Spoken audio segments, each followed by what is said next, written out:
Hello, everybody. This is Joseph P. Farrell with news and views from the Nefarium on Thursday morning, bright and sunny, May 25th, 2017. Now, I had a lot of people emailing me and asking why I didn't talk about President Trump's address in Riyadh in Saudi Arabia during his trip.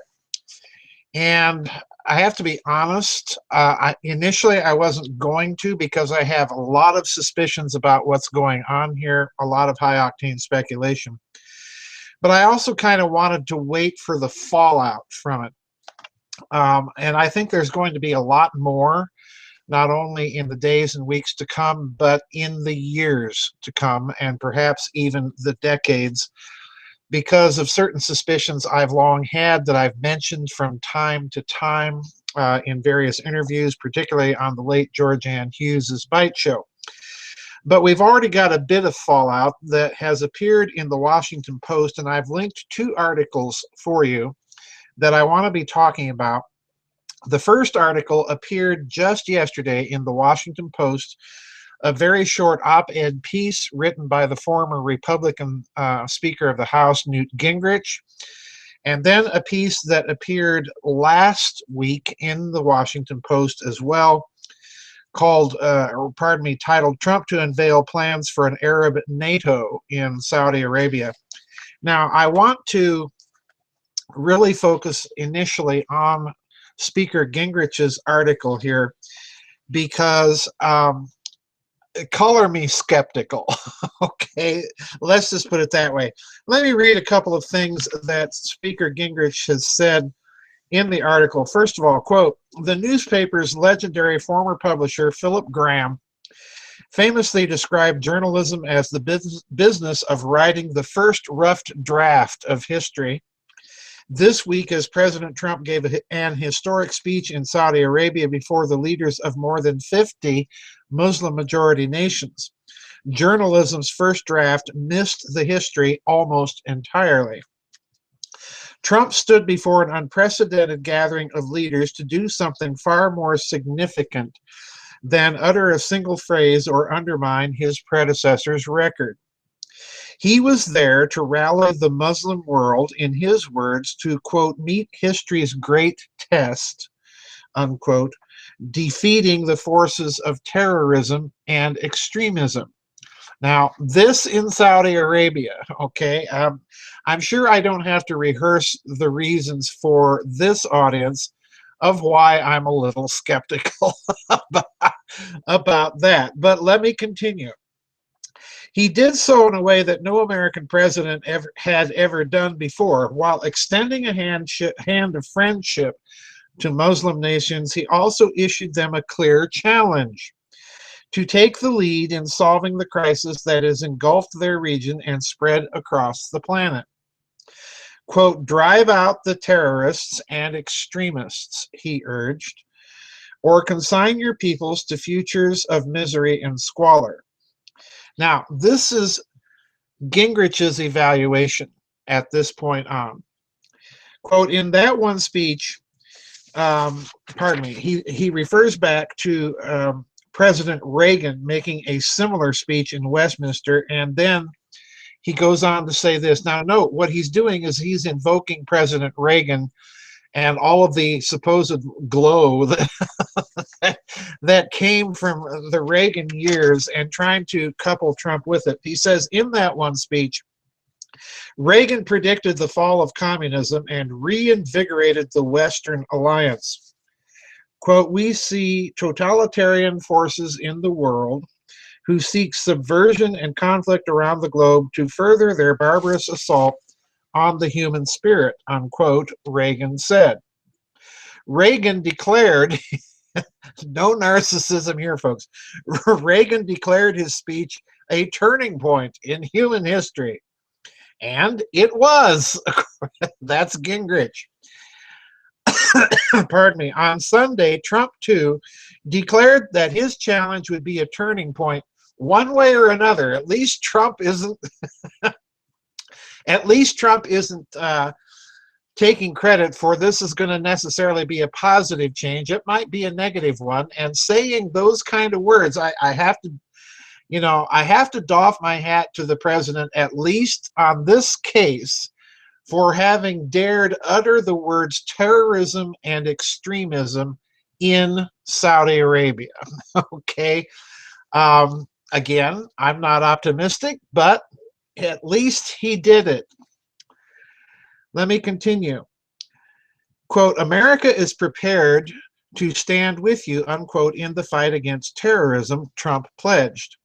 Quote, but the nations of the Middle East cannot wait for American power to crush this enemy for them.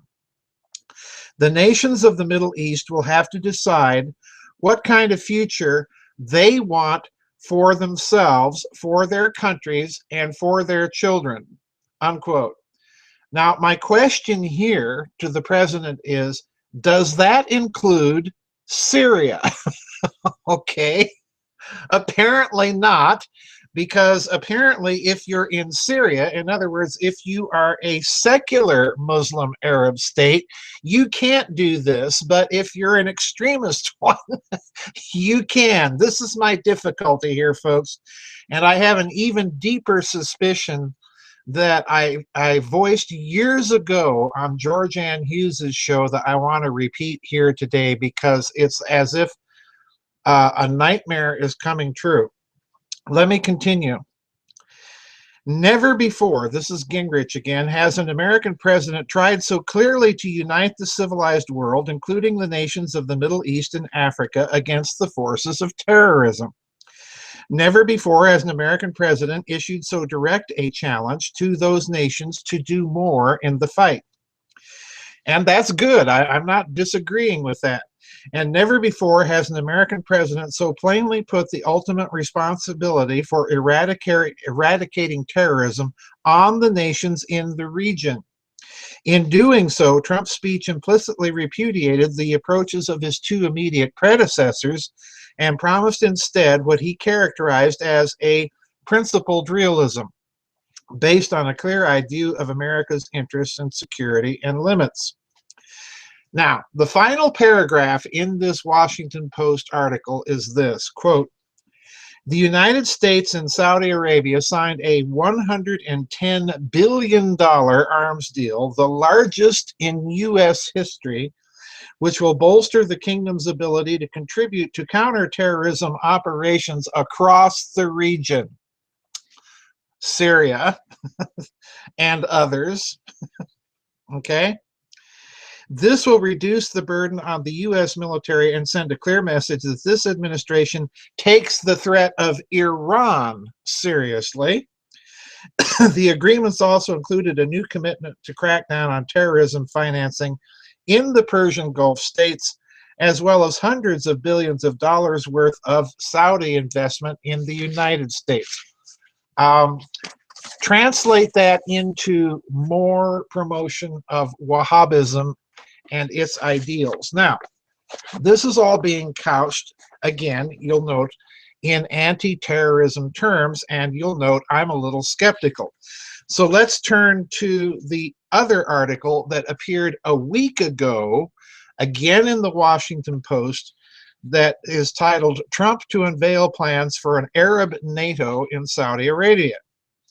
Now let me read the first 4 paragraphs, and I'm going to skip to a few other paragraphs toward the end of this article. Listen to this, quote, when President Trump arrives in Riyadh this week, he will lay out his vision for a new regional security architecture that White House officials call an Arab NATO, to guide the fight against terrorism and push back against Iran. In other words, all terrorism comes from Iran, folks.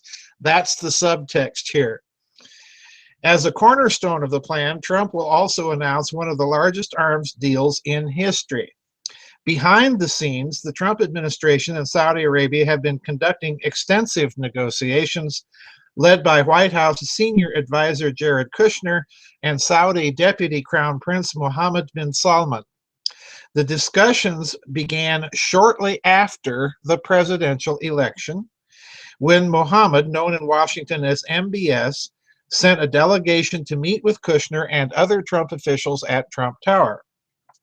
After years of disillusionment with the Obama administration, the Saudi leadership was eager to do business. And I wonder why. Let's turn the clock back here.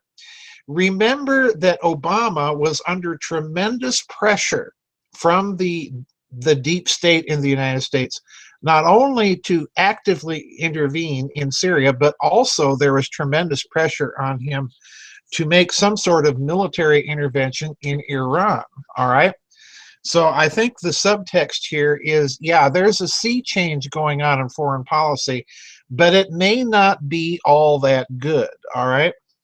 Let me continue. After years of disillusionment with the Obama administration, the Saudi leadership was eager to do business.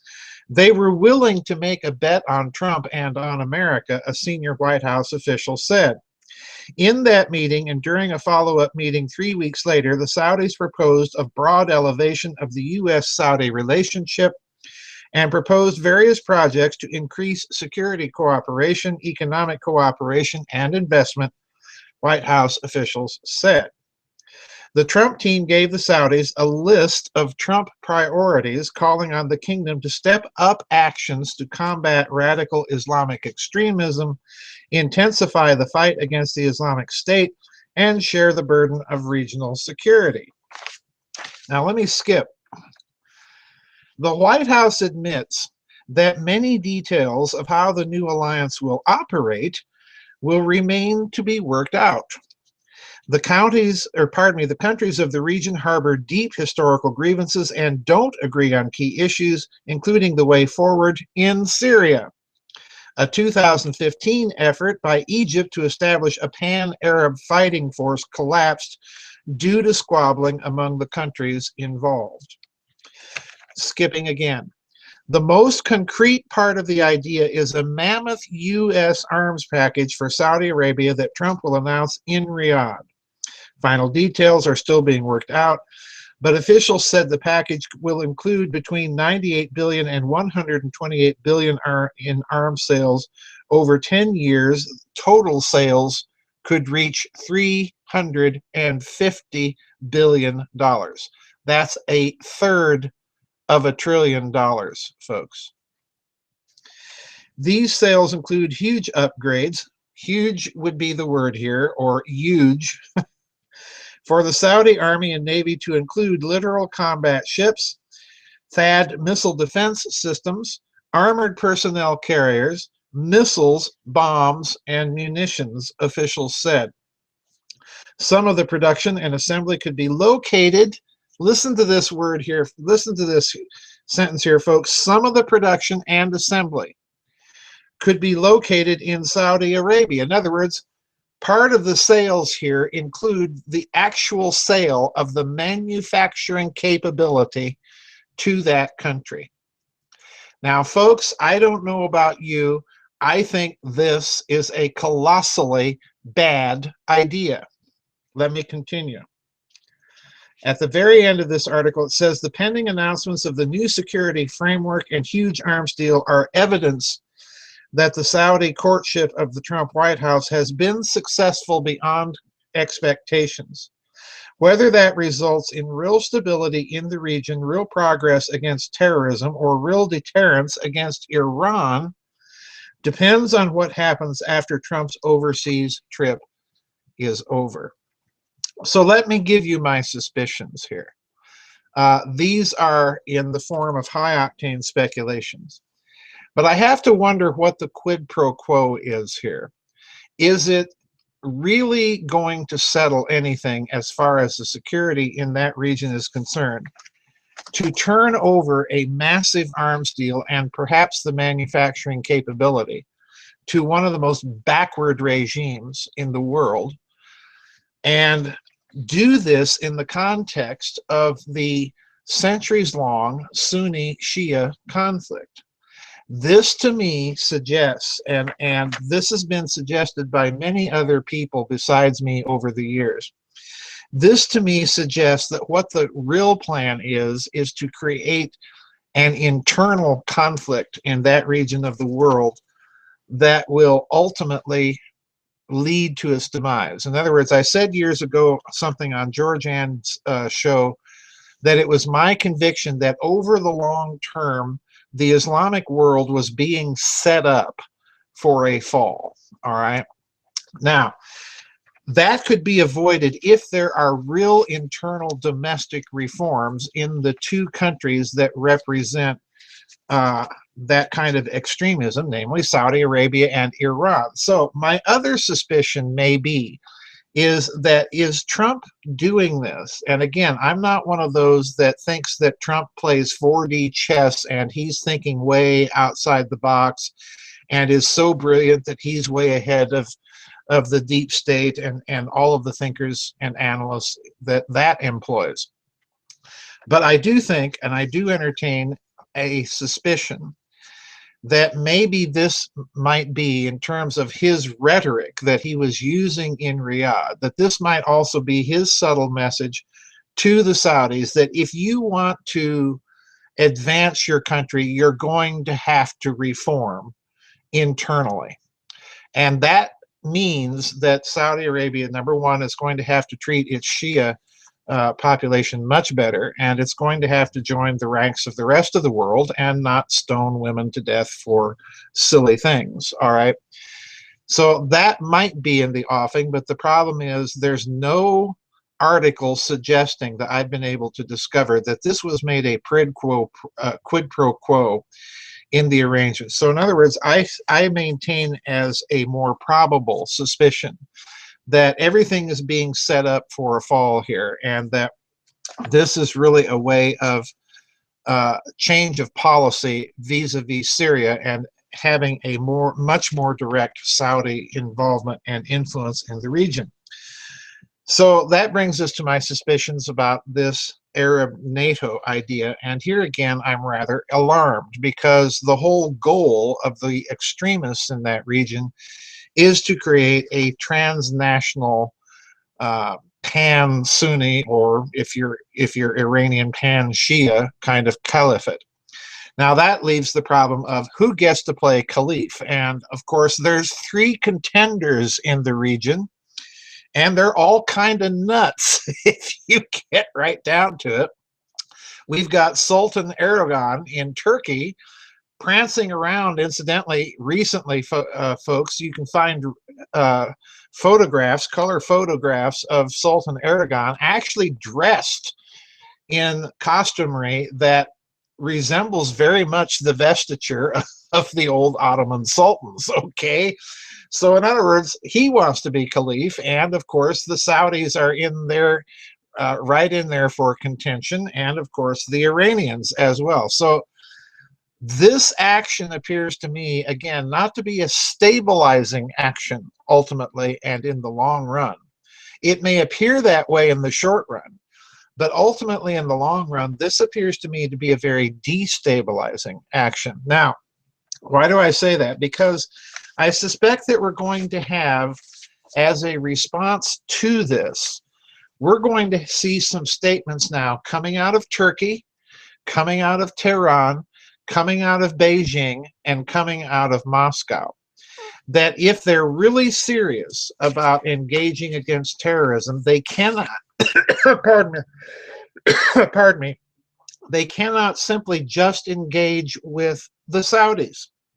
They have to engage with Iran. They have to engage with China. They have to engage with Turkey. So in other words, we're going to see some pushback and perhaps even a geopolitical alliance of a different sort coming as a result of this initiative. So this, as far as I'm concerned, folks, I'm very, very skeptical here. Let's hope that my good suspicions play out, but I have to be honest with the comparisons, you know, the glowing terminology from Newt Gingrich, comparing this to Reagan, you know, I find that comparison questionable. The only thing that was good about the trip was some of President Trump's rhetoric, but we'll see if that translates into actual policy initiatives and policy demands from Washington And if that translates in Riyadh, my bottom line here is probably a big fat no. One can hope, but that's it for my speculation here on this news. This is going to be a big story, folks. This is one to watch. This is going to be in the news in one way or another now for the next several years.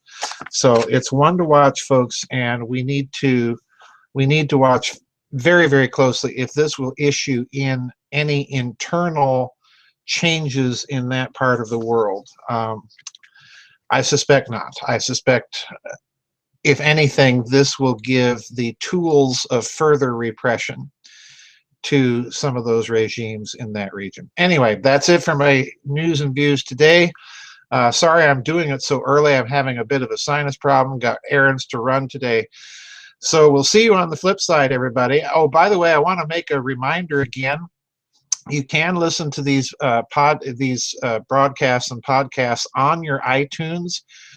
Please spread the word that you can do that. Give us some good reviews, folks. Help promote the show a little bit. I want to thank everybody also for the donations. They do help. We are facing some financial crunch right now on the website with our bandwidth explosion. Our memberships are not keeping pace with that. So we do appreciate the donations and the help. Anyway, that's it for today's news and views. We'll see you on the flip side. Bye-bye, and God bless.